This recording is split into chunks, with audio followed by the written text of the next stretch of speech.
possibilities, exploring the formations, and we will do what is best for the people of Jammu and Kashmir. Jammu Kashmir में किसी भी party को बहुमत नहीं मिलने के बाद अब साथ ही तलाशने की कवायद जारी। पीडीपी और बीजेपी दोनों ने सभी विकल्प खुले हैं। सारे विकल्प खुले हैं। बीजेपी की सरकार बनाने का विकल्प भी खुला है, किसी को समर्थन देने का भी विकल्प खुला है और किसी की सरकार में शामिल होने का भी विकल्प खुला है। झारखंड में बीजेपी गठबंधन को मिला पूर्ण बहुमत। मुख्यमंत्री की दौड़ में रघुवीर दास और सरयू राय सबसे आगे। सरकार दोबारा ला सकती है कोल अध्यादेश। मेडिकल डिवाइस सेक्टर में ऑटोमेटिक रूट में 100% एफडीआई को भी मिल सकती है मंजूरी। कल सुबह से सीईए और कैबिनेट की बैठक। इस बार भी अटक गए कई अहम बिल। अनिश्चितकाल के लिए स्थगित हुई लोकसभा और राज्यसभा की कार्रवाई, लेकिन खास बातचीत में जनसेना ने कहा खुला है अध्यादेश का रास्ता। अभी जरूरत है कि इंश्योरेंस में निवेश आए, इन्वेस्टमेंट आए, तो जो भी कुछ हम लोग कर सकते हैं उसको आगे बढ़ाने के लिए हम लोग जरूर करेंगे। एक्सपायरी से एक दिन पहले दबाव में आए शेयर बाजार। सेंसेक्स करीब 200 अंक लुढ़का। निफ्टी फिसलकर 8300 के नीचे।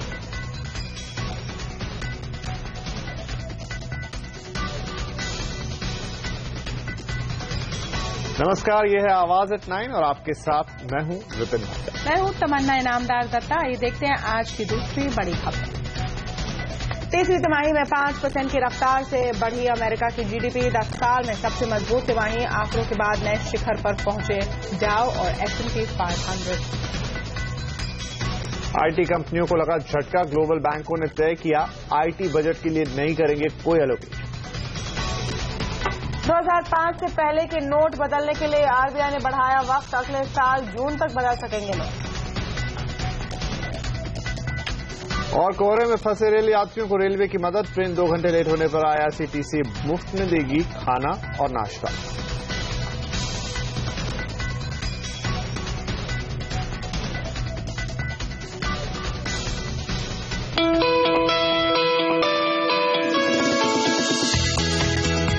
मोदी सरकार, अब की बार हर जगह मोदी सरकार।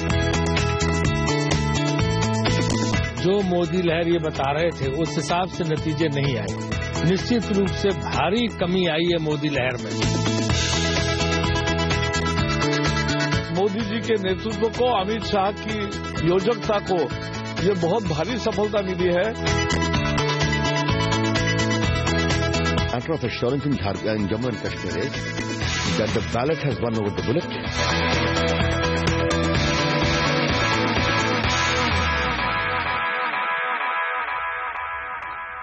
और देश के नक्शा में भगवा रंग तेजी से भरता जा रहा है। झारखंड में बीजेपी की मजबूत सरकार बनने जा रही है। वहीं जम्मू कश्मीर में बीजेपी ने अब तक सबसे शानदार प्रदर्शन किया है। अगर बात बन गई तो जम्मू कश्मीर में भी वो सरकार का हिस्सा बन सकती है। और 7 महीने के बाद भी लग रहा है कि जनता के बीच मोदी का जादू बरकरार है।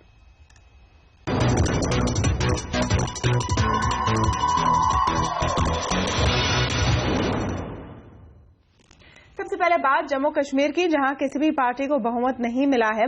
वहीं पीडीपी सबसे बड़ी पार्टी बनकर उभरी है और दूसरे नंबर पर है बीजेपी। नतीजे सामने आते ही पीडीपी ने अपनी ओर से साफ कर दिया कि वो सरकार बनाने के लिए बीजेपी के साथ गठबंधन के लिए तैयार है। इधर बीजेपी अध्यक्ष अमित शाह भी कुछ ऐसी ही बात कर रहे हैं। अमित शाह ने कहा कि पार्टी के लिए सभी विकल्प खुले हैं। राज्य के मुख्यमंत्री उमर अब्दुल्ला जिन 2 सीटों से खड़े हुए थे उनमें से एक पर उन्हें हार का सामना करना पड़ा है। झारखंड में स्थिति बिल्कुल साफ है, वहां बीजेपी सरकार बना रही है। दोनों ही राज्यों में कांग्रेस की हालत काफी खराब है। जम्मू कश्मीर में वो 4थे नंबर पर है।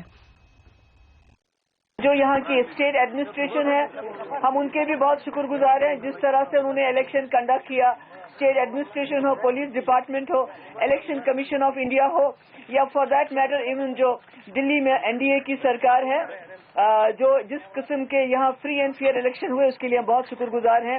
Are in the process of exploring the possibilities, exploring the formations, and we will do what is best for the people of Jammu and Kashmir. सारे विकल्प खुले हैं।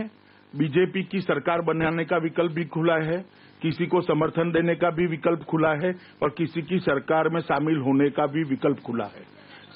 मेरी बात सुन लीजिए, मेरी बात समाप्त होने दीजिए। तीनों विकल्प खुले हैं। भारतीय जनता पार्टी बाकी की पार्टियां जो इनिशिएटिव लेगी इसके आधार पर निर्णय करेगी। नरेंद्र मोदी का ट्वीट झारखंड और जम्मू कश्मीर के कार्यकर्ताओं को बधाई। ये नतीजे उनकी कड़ी मेहनत और प्रतिबद्धता का नतीजा है। और the numbers the way they are now is that PDP, Congress together do not make up the numbers. They need to get the lion's share of the independents as well. And I mean, the only alliance that works out right now that is less messy is a PDP-BJP combination. उधर कांग्रेस नेता गुलाम नबी आजाद ने भी PDP को समर्थन देने का संकेत दिया है। BJP and Congress can never go together.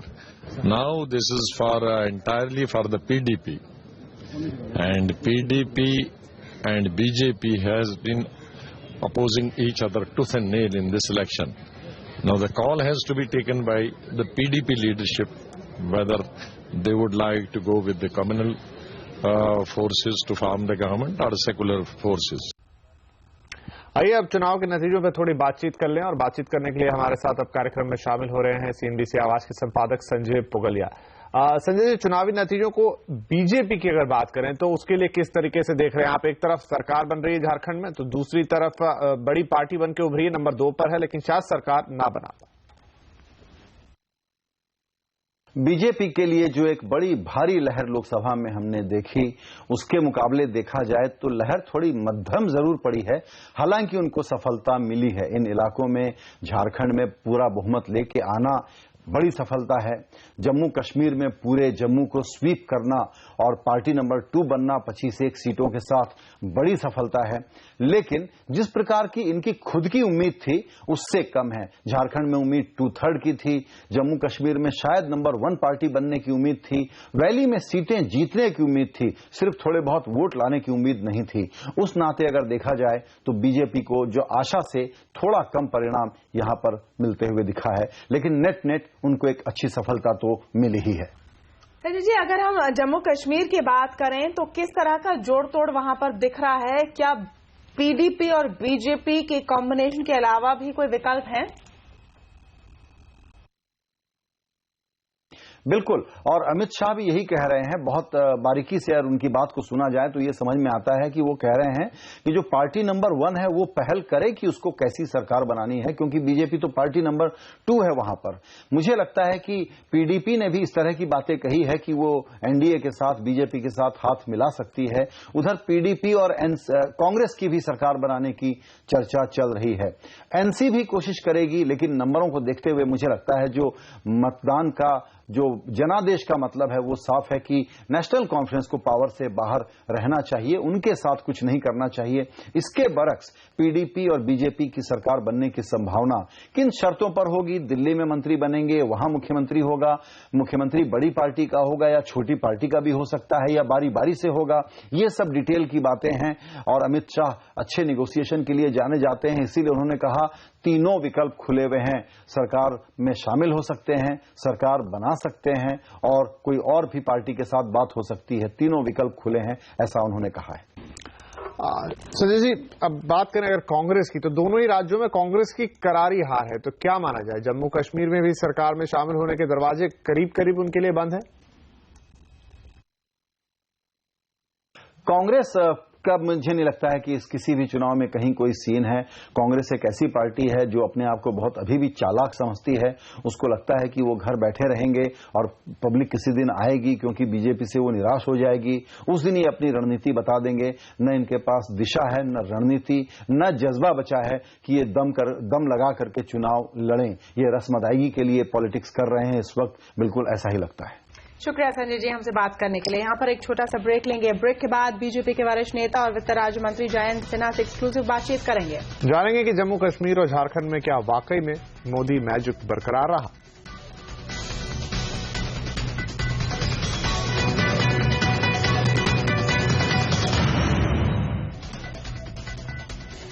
आज पूरे देश की नजर रही जम्मू कश्मीर और झारखंड के विधानसभा चुनाव के नतीजों पर, जहां बीजेपी का प्रदर्शन जोरदार रहा है।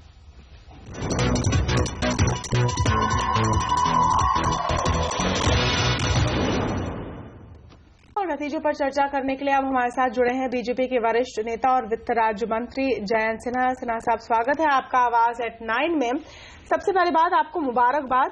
दोनों राज्यों में अच्छा प्रदर्शन रहा है बीजेपी का, लेकिन ये आपको मानना होगा कि आपकी उम्मीदों से कम प्रदर्शन रहा है। झारखंड में भी, जहां पर 55 सीट की बातें की जा रही थी, और कश्मीर में भी, जहां मिशन 44 का नारा चला था।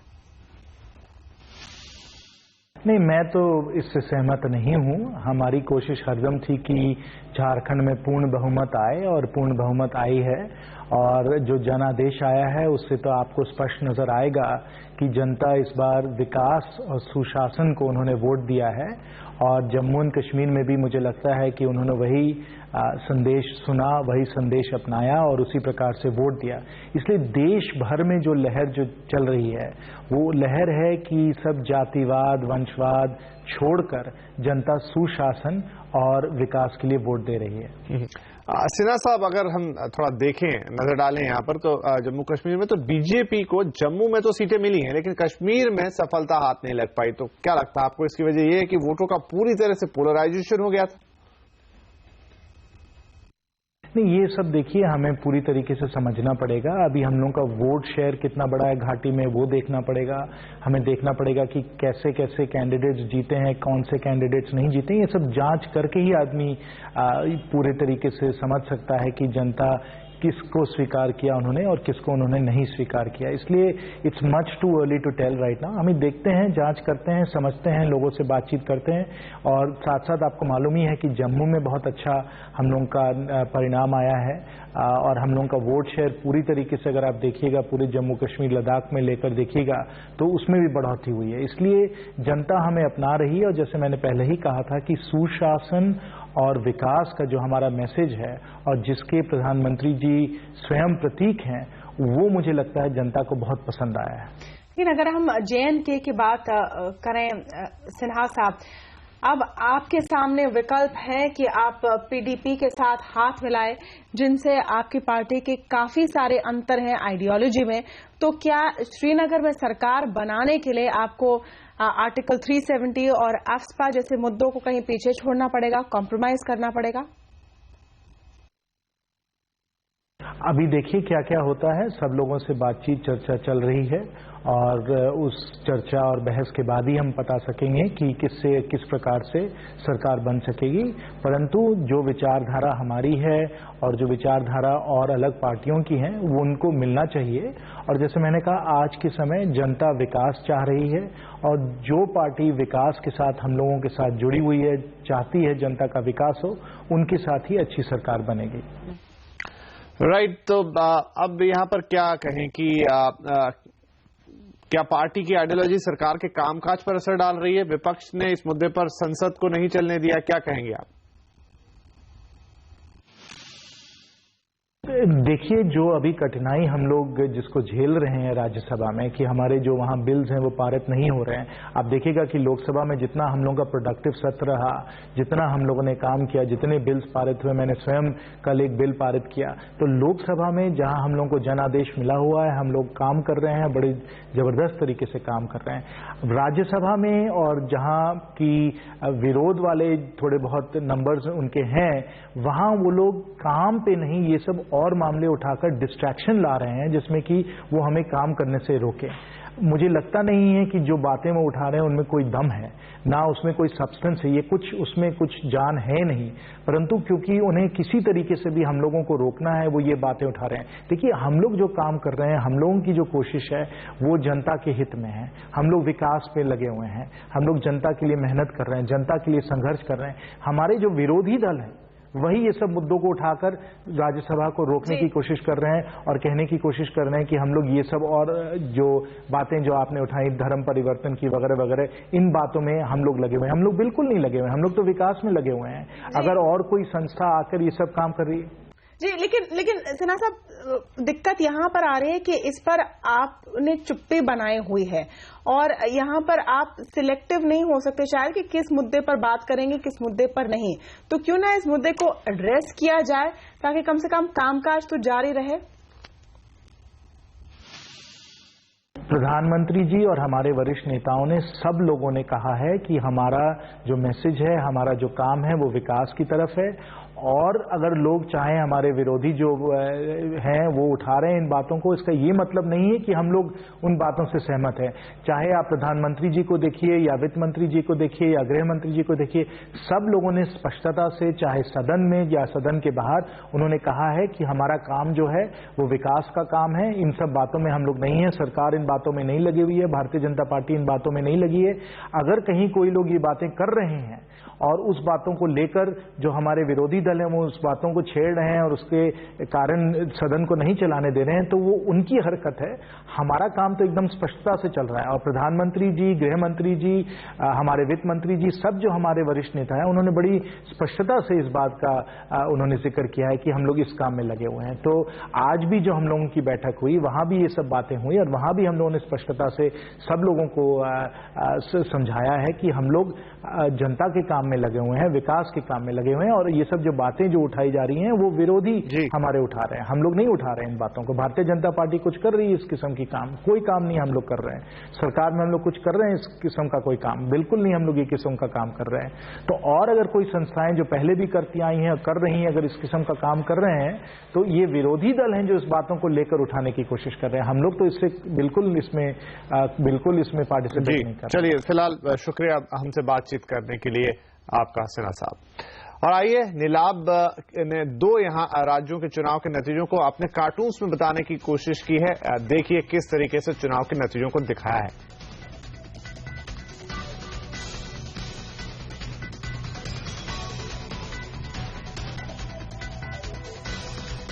चलिए यहाँ पर एक ब्रेक लेंगे और ब्रेक के बाद लौटेंगे हमारे फोकस के साथ बाजारों पर। देखेंगे क्या रहा आज बाजारों का हाल, और साथ ही ये भी बताएंगे कि क्यों आईटी कंपनियों को लगा है ग्लोबल बैंकों से एक बड़ा झटका।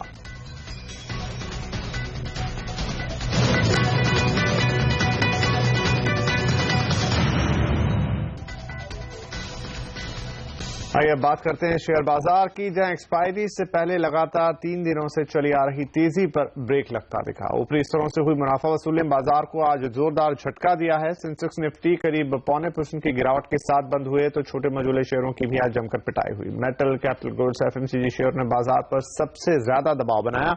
लेकिन दिन भर का कारोबार कैसा रहा, बता रहे हैं डिटेल में आवाज के मार्केट ट्रेडर अनिल सिंह भी। एक्सपायरी के हफ्ते में जिस तरह के उतार चढ़ाव की आप उम्मीद करते हैं, वैसा ही आज एक्सपायरी के ठीक एक दिन पहले देखने को मिला। बाजार में शुरुआत सुस्ती के साथ हुई और उसके बाद जैसे ही चुनावों के नतीजों का रुझान आने लगा कि बीजेपी अच्छा प्रदर्शन करते हुए दिख रही है। उसके बाद फर्स्ट हाफ में बेहतरीन मजबूती बनती हुई दिखी। सेंसेक्स और निफ्टी ने आधा % से ज्यादा की तेजी दिखाई, लेकिन उसके बाद जब लगा कि शायद बढ़त उतनी नहीं है जितनी बाजार मानकर चल रहा था, तो थोड़ी प्रॉफिट बुकिंग आती हुई दिखी सेकंड हाफ में। हालांकि ग्लोबल मार्केट्स बुरे नहीं थे, ग्लोबल मार्केट्स स्टेबल थे, लेकिन उसके बावजूद भारतीय बाजारों में फिर एक प्रॉफिट बुकिंग का दौर शुरू हुआ। 8300 के लेवल को निफ्टी ने तोड़ा और उसके बाद रिकवर करने में नाकामयाब रहा। अल्टीमेटली एक नेगेटिव क्लोजिंग हमने देखी दिग्गजों में, और साथ ही मिड कैप और स्मॉल कैप शेयरों में भी प्रॉफिट बुकिंग का माहौल देखने को मिला और 3 दिनों की तेजी पर आज लगाम लगी। और यही वजह थी कि गिरने वाले शेयरों की तादाद कहीं ज्यादा थी आज बढ़ने वालों के मुकाबले में। लगभग 1000 शेयर नीचे बंद हुए और वॉल्यूम्स बढ़ते हुए नजर आए एक्सपायरी के ठीक एक दिन पहले, उतार चढ़ाव की वजह से भी और रोल ओवर्स की वजह से भी 9.25 लाख करोड़ के आसपास। मेटल शेयरों ने आज की कमजोरी को लीड किया। सेसा स्टेरलाइट, टाटा स्टील, हिंडाल्को जैसे दिग्गज काफी तेजी से फिसले। वहीं कैपिटल गुड शेयरों में भी भेल, एल&टी जैसे शेयरों ने आज निफ्टी पर दबाव बनाया। मिड कैप शेयरों में खासतौर से मिड कैप रियल्टी शेयरों में एक तेज गिरावट का माहौल देखने को मिला। एचडीआईएल, आईबुल रियल जैसे शेयरों में ट्रेडर्स अपनी पोजीशन हल्की करते हुए नजर आए। आईटी शेयरों में भी मुनाफा वसूली हावी रही। एचसीएल टेक ने अपना गाइडेंस थोड़ा सा कमजोरी का दिया और उसके बाद स्टॉक पर 3% का कट आता हुआ दिखा। वहीं oil and gas share space के दिग्गज शेयरों में एक तेज बिकवाली दिखी। ओएनजीसी, रिलायंस जैसे शेयर 1% से ज्यादा कमजोर हुए, लेकिन गैस स्टॉक्स खासतौर से गुजरात गैस और आईजीएल में एक बड़ी उछाल का दिन था। 18% की बड़ी तेजी गुजरात गैस में बनती हुई दिखी। बैंकिंग शेयरों में आईसीआईसीआई और कोटक जैसे दिग्गज बैंक आज कमजोरी के साथ बंद होते हुए नजर आए और पावर शेयरों में काफी मिला जुला रुझान दिखा। जहां सरकारी पावर कंपनी में एनटीपीसी और पावर ग्रिड में तेजी दिखी। एनटीपीसी कुछ डिबेंचर्स इश्यू करने होने जा रही है, बोनस डिवेंचर्स, उसका फायदा मिला स्टॉक को। वहीं टाटा पावर, रिलायंस इंफ्रा जैसी प्राइवेट कंपनियों में नुकसान था। एविएशन स्टॉक्स में भी मिक्स रुझान दिखा। जेट एयरवेज ने 500 करोड़ का लोन जुटाया है 5 साल के लिए, उसका फायदा मिला स्टॉक को। वहीं स्पाइस जेट में कुछ नए इन्वेस्टर्स आ सकते हैं, नए प्लान्स इन्होंने सबमिट किए, लेकिन उसके बावजूद स्टॉक पर आज 10% का बड़ा कट आया। फार्मा शेयरों में सिप्ला, वोखार्ड, ग्लेनमार्क जैसे शेयरों में आज तेजी का रुझान था। और खबरों के दम पर एक्शन दिखा। मधुकौन प्रोजेक्ट्स में जो अपने कुछ रोड प्रोजेक्ट्स में हिस्सेदारी बेचने की खबर के चलते 14% ऊपर बंद हुआ। मुकुंद में 1590 करोड़ में अपनी एक सब्सिडी में बिजनेस ट्रांसफर करने की खबर के चलते 12% की तेजी हुई। गुजरात पीपावाव ने एक कंपनी के साथ करार की घोषणा की, 6% स्टॉक ऊपर था। ये सारे शेयर खबरों के दम पर चले। वहीं निफ्टी पर कमजोरी दिखी दिग्गजों में। एचडीएफसी, कोल इंडिया, टाटा मोटर्स जैसे बड़े शेयर तेजी से फिसलते हुए नजर आए और कुछ मजबूती आती दिखी भारतीय एयरटेल जैसे शेयरों से, जहां पर आज थोड़ा खरीदारी का माहौल बना। बजाज ऑटो में भी अच्छे गाइडेंस के चलते तेजी बनती हुई दिखी। सीमेंट शेयरों में, ग्रासिम जैसे शेयरों में आज 1.5% की उछाल आती नजर आई। और आइए देखते हैं आपके बाजार पर दिग्गजों का क्या कहना है। आपकी पार्टी की सरकार है झारखंड में, ये बहुत ही पॉजिटिव है पावर और माइनिंग स्टॉक्स के लिए। डिसीजन मेकिंग काफी फास्ट होगा। और एक अहम मुद्दा कहना चाहूंगा पॉलिटिकली के ये जो नीतीश कुमार, लालू और कांग्रेस का गठबंधन था, जो बिहार के बाईपोल्स में आगे आया था फिर से, ये झारखंड में हमें दिखा कि इम्पैक्ट नहीं आया। तो क्लियरली ये आ रहा है कि लोगों को भी डेवलपमेंट चाहिए। अगर आप डेवलपमेंट ऑफर करते हैं तो आप जीतेंगे इलेक्शंस। ये एक बहुत पॉजिटिव रहेगा मार्केट के लिए। We're still holding to the 9,000 Nifty, but that's got nothing to do with what the government's doing. I think we're through that for the time being, but I do expect more volatility coming through in January as we try and wade our way through what's going to happen for 2015. So I don't think we're away from some of those commodity and foreign exchange kind of volatilities, and I think that will play out in the equity markets. America की GDP growth 10 साल में सबसे शानदार रही है। तीसरी तिमाही में अमेरिका की इकोनॉमी 5% की रफ्तार से बढ़ी है और इन दमदार आंकड़ों के बाद वहां के बाजार भी नए शिखर पर पहुंच गए हैं। डाउ ने 18,000 का स्तर पार कर लिया है। इकोनॉमी में जैसे ही मंदी के संकेत दिखना शुरू होते हैं, आईटी कंपनियों की मुश्किल बढ़ जाती है, क्योंकि ऐसे में उनके ऑर्डर्स घटने लगते हैं। लेकिन इस बार तो ग्लोबल बैंकों ने तय कर लिया है कि वो आईटी बजट के लिए कोई एलोकेशन ही नहीं करेंगे। इस खबर की डिटेल्स लेने के लिए बात करेंगे अपनी संवाददाता कृतिका सक्सेना से। कृतिका, ये कौन से बैंक है और इसका आईटी सेक्टर के लिए क्या मतलब होगा कि अब उन्हें ऑर्डर्स कम मिलेंगे?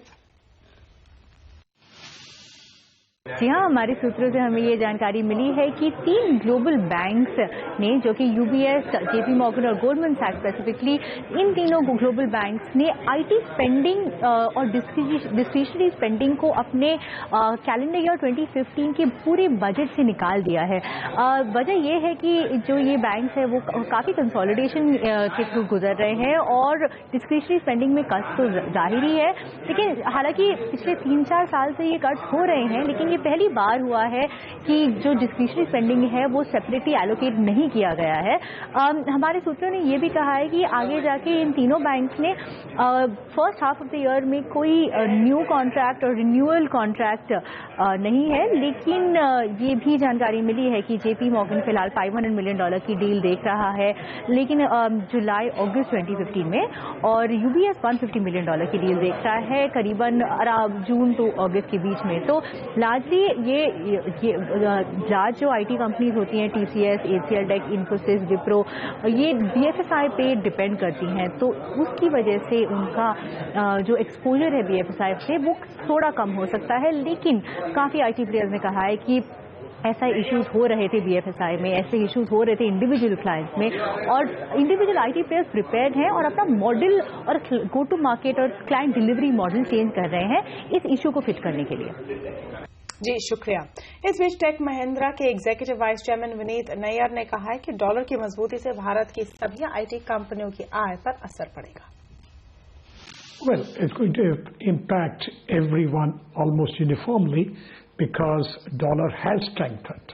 If we measure it in the dollar currency, yes, you will see an optical fall. If you measure it in any other currency, you may not see that fall. That doesn't mean that the business per se has gone down. It only means as reflected in a particular currency, it is somewhat lower. Therefore, it doesn't bother me. JP associates ने मध्य प्रदेश से 2 integrated cement plant UltraTech को बेच दिए हैं। ये deal 5,400 crore में हुई है। जेपी के इन 2 प्लांट्स की सीमेंट उत्पादन क्षमता 49 लाख टन सालाना है, जबकि क्लिंकर क्षमता 52 लाख टन सालाना है। इस सौदे में 180 मेगावाट का क्षमता वाला थर्मल पावर प्लांट भी शामिल है। सौदे के बाद देश में अल्ट्राटेक की सीमेंट उत्पादन क्षमता 6 करोड़ टन से बढ़कर 6.5 करोड़ टन होने की संभावना है, जबकि 2016 तक कंपनी की सीमेंट उत्पादन क्षमता करीब 7 करोड़ टन से ज्यादा हो जाएगी। और ब्रेक के बाद बताएंगे संसद का सत्र खत्म होने के बाद अटके बिल्स के लिए क्या कर सकती है सरकार। साथ ही ये भी बताएंगे कि कल कैबिनेट और सीसीईए की बैठक में क्या हो सकते हैं अहम फैसले।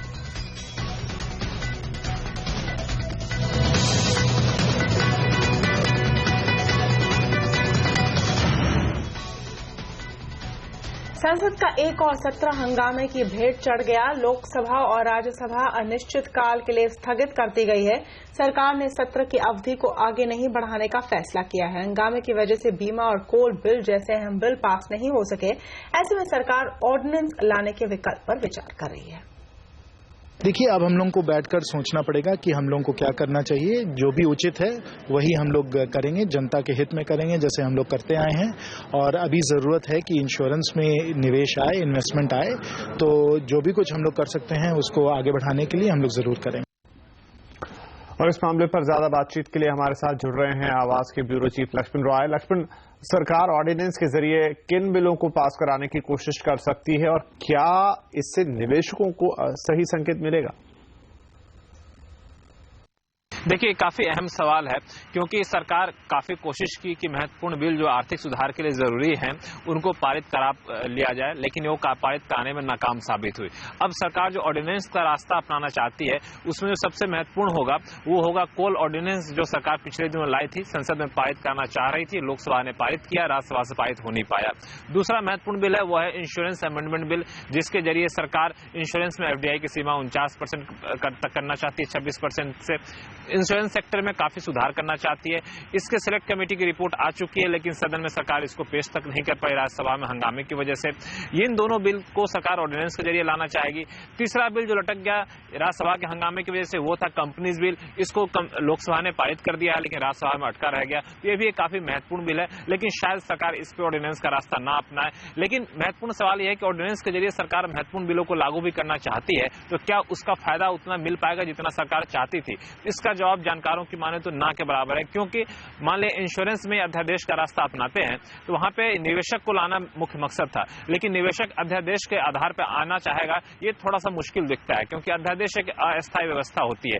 इस वजह से सरकार को अब बजट सत्र तक का इंतजार करना पड़ेगा। लेकिन महत्वपूर्ण बात यह है कि इसमें जीएसटी बिल को इस सत्र में सरकार पेश कर पाई, ये एक बड़ी उपलब्धि कही जा सकती है। लेकिन नाकामी के तौर पर यह जरूर कहा जा सकता है कि फ्लोर मैनेजमेंट करने में सरकार काफी हद तक नाकाम साबित हुई और छोटे छोटे मुद्दे पर विपक्ष जो है वो राज्यसभा में सरकार को घेर लिया और सरकार का कामकाज नहीं होने दिया। और यही वजह है कि राज्यसभा में सिर्फ 12 बिल पास हो गए और लोकसभा में 18 बिल पास हुए। जो 6 बिल लोकसभा से पारित हो गए थे, राज्यसभा में नहीं पारित हो पाए, वो सभी महत्वपूर्ण बिल थे जो कि आर्थिक सुधार के लिए जरूरी थे। जी लक्ष्मण, साथ ही कल कैबिनेट और सीसीईए की बैठक होने वाली, क्या फैसले हो सकते हैं कल की बैठक में? देखिए, सबसे बड़ा फैसला या कह सकते हैं कि संसद में जो नाकामी हुई उसकी झलक वहां पे दिखेगी। वो ये कि कोल ऑर्डिनेंस जो सरकार नहीं पारित करा पाई, एक बार फिर से सरकार इसका अध्यादेश लाएगी।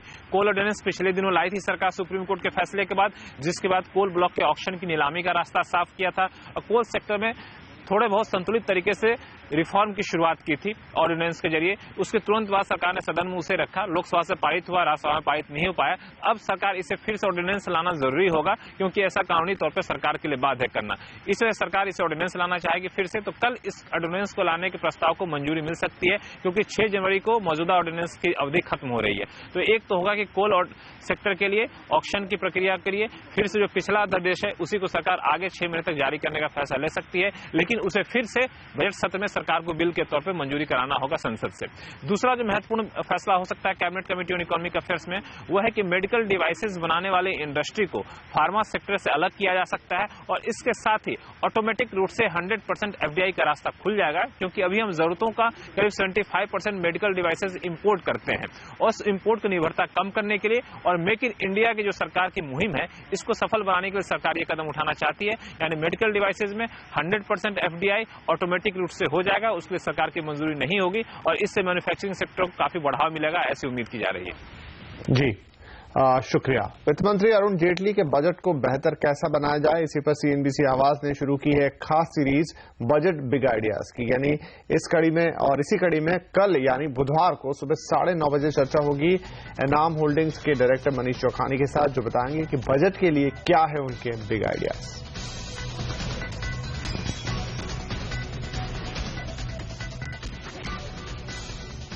और देश में हाईवे बनाने वाली एनएचएआई यानी नेशनल हाईवे अथॉरिटी को सीएजी ने कड़ी फटकार लगाई है। संसद में पेश की गई अपनी रिपोर्ट में सीएजी ने एनएचएआई पर रिलायंस इंफ्रा, एल&टी और आईआरबी जैसी प्राइवेट कंपनियों को फायदा पहुंचाने का आरोप लगाया है। सीएजी के मुताबिक इन प्रोजेक्ट्स में कंपनियों के समेत कई और कंपनियों को एनएचएआई ने गलत तरीके से 28,000 करोड़ रुपए का टोल वसूलने की मंजूरी दी। एनएचएआई ने निजी कंपनियों के लिए दिल्ली, आगरा समेत 9 नेशनल हाईवे पर टोल वसूलने के लिए कंसेशन पीरियड बढ़ाया दिया, जिसका बोझ यात्रियों को सहना होगा। ये नहीं, सीएजी ने एक और धांधली का खुलासा किया है। रिलायंस इंफ्रा ने एसपीवी के जरिए जो पैसे टोल से जुटा है उसका एक हिस्सा कंपनी ने रिलायंस के म्यूचुअल फंड में भी निवेश किया है। हालांकि रिलायंस इंफ्रा ने सारे आरोपों को निराधार बताया है। ब्रेक के बाद बताएंगे आप कब तक 2005 से पुराने नोट बदल सकेंगे। साथ ही बताएंगे आईआरसीटीसी ने यात्रियों को कैसे राहत दी।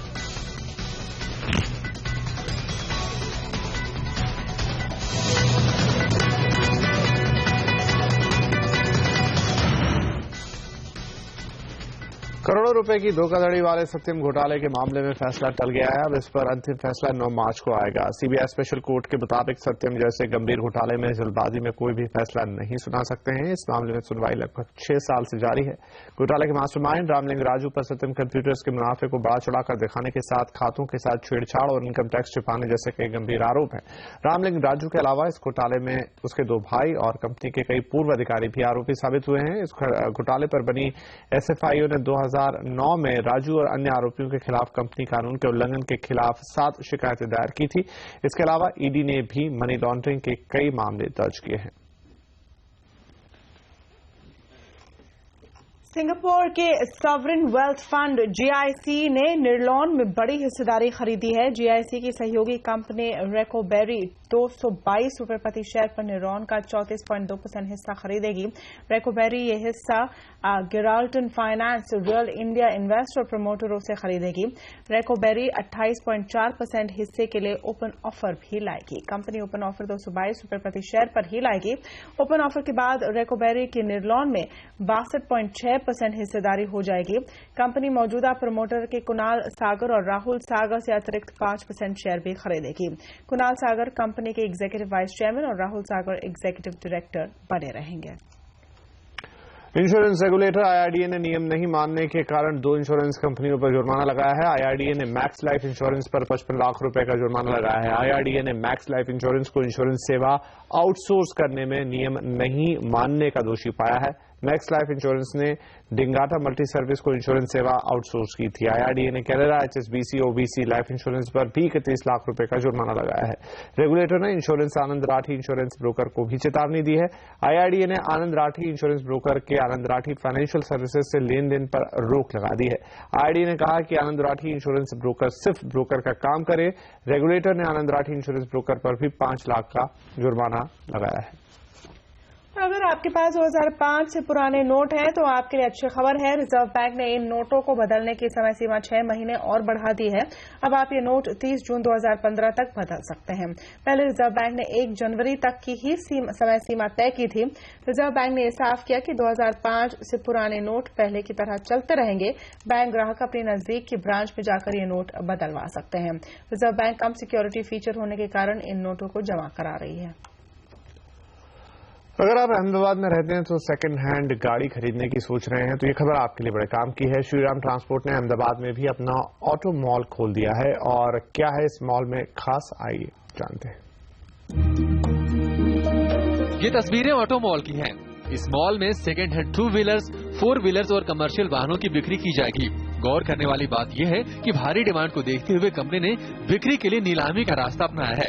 दरअसल देश में जहां नए वाहनों की बिक्री गिरी है, वहीं सेकंड हैंड गाड़ियों की बिक्री पिछले 3 साल में 20% की रफ्तार से बढ़ी है। सेकेंड हैंड गाड़ियों का बिजनेस आगे में बहुत ज्यादा बढ़ने लगा है लोगों को, क्योंकि जो फाइनेंस की सुविधा उपलब्ध नहीं थी, प्लस प्राइस का डिमांड ज्यादा होता जा रहा था, तो लोगों को सेकेंड हैंड गाड़ियों को परचेज करने में ज्यादा आसानी महसूस होती है और ज्यादा इजीली अवेलेबल होता है, उनको प्राइस में सेविंग होती है, तो लोग अब सेकेंड हैंड गाड़ियों की तरफ बढ़ रहे हैं। 20 to 30% growth year on year second hand गाड़ियों में आज की डेट में देखा जा रहा है। भारी वाहनों की भी अच्छी बिक्री की उम्मीद कंपनी कर रही है। कंपनी को उम्मीद है कि बजट में इंफ्रा, माइनिंग के लिए अच्छे कदम और जीएसटी लागू होने के चलते हेवी व्हीकल्स की डिमांड में उछाल देखने को मिलेगा।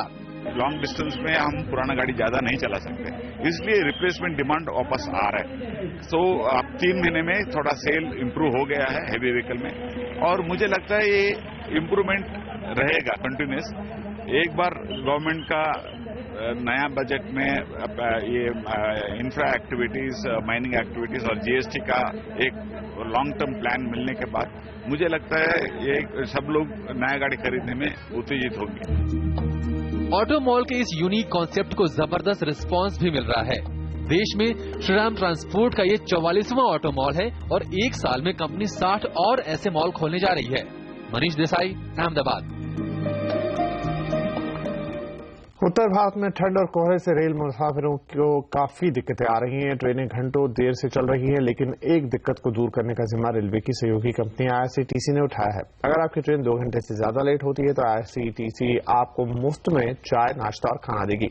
हालांकि आईआरसीटीसी ने साफ किया है कि सुविधा उन्हीं यात्रियों को मिलेगी जिनकी ट्रेन घने कोहरे के चलते बीच रास्ते में फंस जाती है। स्टेशन पर खड़ी ट्रेन के यात्रियों को ये मदद नहीं दी जाएगी। आईआरसीटीसी के मुताबिक यात्रियों को समय के अनुसार खाना या नाश्ता दिया जाएगा।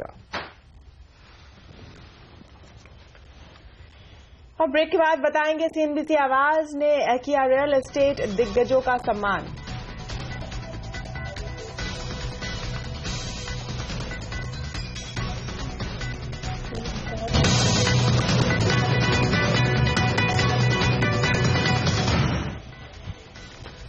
और अब बात देश के सबसे प्रतिष्ठित रियल एस्टेट अवार्ड सीएनबीसी आवाज रियल एस्टेट अवार्ड्स की।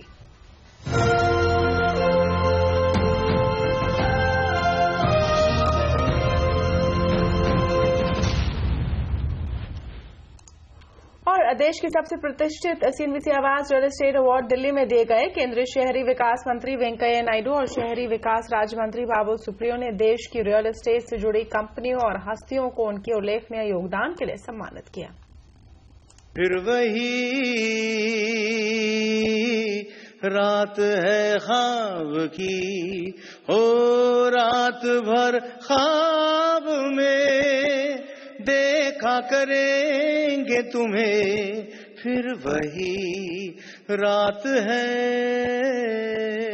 सोमवार की रात रियल एस्टेट की दुनिया के लिए एक खास रात थी। दिल्ली के 5 सितारा होटल में एक रंगारंग कार्यक्रम के साथ आरआर काबिल सीएनबीसी आवाज रियल एस्टेट अवार्ड 2014 की शुरुआत हुई। अवार्ड का ये 9वां साल है। हर बिल्डर चाहता है कि उसके नाम के आगे ये जरूर लगा हो कि वो है builder of the year. Prestige group को best builder of the year के खिताब से नवाजा गया, जबकि सबसे भरोसेमंद बिल्डर यानी मोस्ट रिलायबल बिल्डर का अवार्ड गोदरेज प्रॉपर्टीज को मिला। रियल एस्टेट सेक्टर में अभूतपूर्व योगदान के लिए लाइफ टाइम अचीवमेंट अवार्ड से नवाजा गया M&M के ईडी अरुण नंदा को। You know, I am honored to get this award. It's most people who get it are in their 80s, so I think you had a reason or a message for me. But actually, for an accountant to get an award to run an industry is a credit to the team who helped me get there. Thank you all my colleagues who helped me get this. God bless you all. Best state initiative for infrastructure and housing का award नया Raipur development authority को मिला। Home loan के लिए HDFC को best home loan provider का सम्मान दिया गया। रियल एस्टेट फंडों को भी सम्मानित किया गया। घरेलू स्तर पर बेस्ट रियल एस्टेट फंड का खिताब HDFC PMS के पास गया, जबकि इंटरनेशनल लेवल पर सबसे अच्छे रियल एस्टेट फंड का अवार्ड सन अपोलो इंडिया की झोली में गया। टेक्नोलॉजिकल इनोवेशन का अवार्ड टाटा हाउसिंग को मिला। अफोर्डेबल हाउसिंग का award value and budget housing corporation को और डिजाइन के लिए RSP कंसल्टेंट को चुना गया।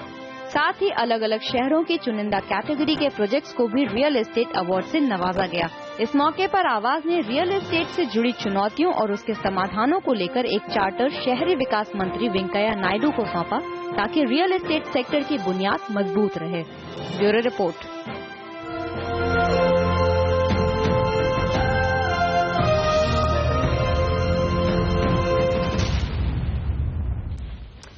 और आवाज एट 9 में आज के लिए इतना ही। कल आपसे फिर मिलेंगे, तब तक के लिए नमस्कार।